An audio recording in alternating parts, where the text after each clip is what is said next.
Hey guys, today we're shooting cooking segments here, downtown Los Angeles. It's a Pez Cantina. They have a location in Montebello, which is nothing like this. It's more like a shipping container with a kitchen. It's like an outdoor food hall, yeah. Yeah, and it's great there. I Equally love the great. food there. Yeah, thank you. It's great. I mean, Thanks. that's what led me to here. Okay. Because I was so impressed with the food there. Oh, right on. Okay, So this is our mothership. This is the first one we opened 8 years ago now. Unbelievable. Wow. Yeah. And this place is a beautiful location. Thank you. Right here in downtown LA, right in the financial area, basically, Yeah, by the museums. Yeah. Financial districts right here. You got the museums, the theaters over here. So a lot to do. We get a lot of pre-theater, a lot of tourism, a lot of locals, a lot of business. So it's kind of like the whole rainbow, you know? Mm-hmm. And what's funny, Chef told me when I first called him, I was trying to introduce myself. He goes, I already know you. And when my kids were young, I brought them to Youth Foundation events. Yeah. So that was kind of funny. We went fishing at Whittier Narrows. Right. We caught these little guys. Leg, exactly. That's pretty So that cool. was funny, yeah. All right, so our viewers are always asking food questions. You know, how to become better at cooking and stuff. Yeah. They're not trying to be pros like you. Right. What's the 1 or 2 tips you could give our viewers really quick when they're cooking fish? Cooking fish, yeah. Fresh. I mean, fish has got to be fresh. If it's frozen, it's okay, as long as it was taken care of correctly. But fresh is number one. Cooking fish also, usually hot. There's not many preparations of fish or seafood where the preparation is not hot. So whether it's on a grill, hot grill, on a pan, hot pan, it's usually done pretty hot because fish needs to be usually cooked quickly. It's usually, whether you're doing salmon or you're doing scallops, you're doing shrimp or you're doing tuna, it's usually a pretty quick process. You don't want to overcook it. A lot of times people say, I don't like swordfish because it's dry.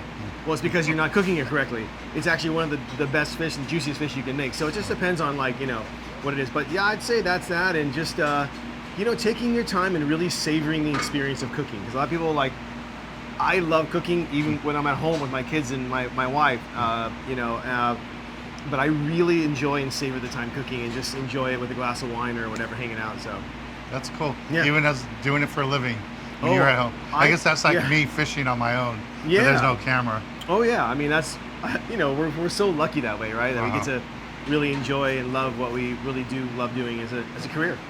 And here at the restaurant, all the different dishes, I know you're the head chef. This is your food that you come up with it. Is just from lifetime's experience of trying different dishes and traveling, or how do you come up with these concepts? Like, some of these dishes you have here are just awesome. Yeah, absolutely. It's basically, I've been cooking now for over 20 years, worked for some great chefs, lived in Europe for a couple of years, in France and Spain, cooking with some great chefs out there, all the way to Beirut, Lebanon, to Hawaii, to California. So I picked up a lot of things along the way. You learn things from cooks, you learn things from chefs, you learn things from eating out of restaurants. There's always those little things you kind of pick up along the way, and you just kind of build your repertoire of all your ideas of different preparations and stuff. So, and then working with the seasons, I think I try to stay as seasonal as possible, respecting the seasons, respecting whatever is as local as possible as well. So. And one thing I really liked when I first met you, and before I even met you, going to your restaurant Montebello, is normally when I think of like a crema to go on a fish, I think of just the Mexican crema you buy at the market. Yeah. But I learned my first time I went to your restaurant before I met you there, Montebello, you guys take cremas to a whole different level. Yeah. I mean, you have different flavors to them, you add ingredients to them, and I saw that again here today. It's pretty impressive how you do that. It's cool. It's great. I mean, it's the one we did here with the Lebne a short time ago. Is actually an influence I got from Beirut, Lebanon. So it's like something like, who would think that such a Mediterranean ingredient would work with Mexican food?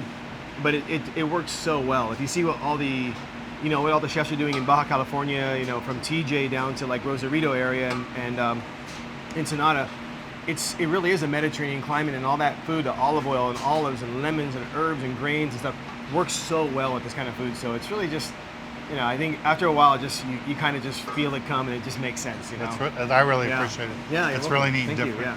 So how can people find you? Well, we're located in downtown Los Angeles at 401 South Grand Avenue. Website sport-fishing.com, Instagram, all the social media channels as well. Montebello, new location in Pasadena coming this summer, which is exciting. We're the first ones to tell you. That's right. Coming to Pasadena. So we're excited. It's going to be a big 2023. Awesome. Well, thanks again, Chef. It's always fun meeting with you. Me too. Can't wait to film with you in Pasadena. Thank you. All right, guys, for more information, check out his website. Come down here, bring the family. You won't be disappointed. It's great, great food.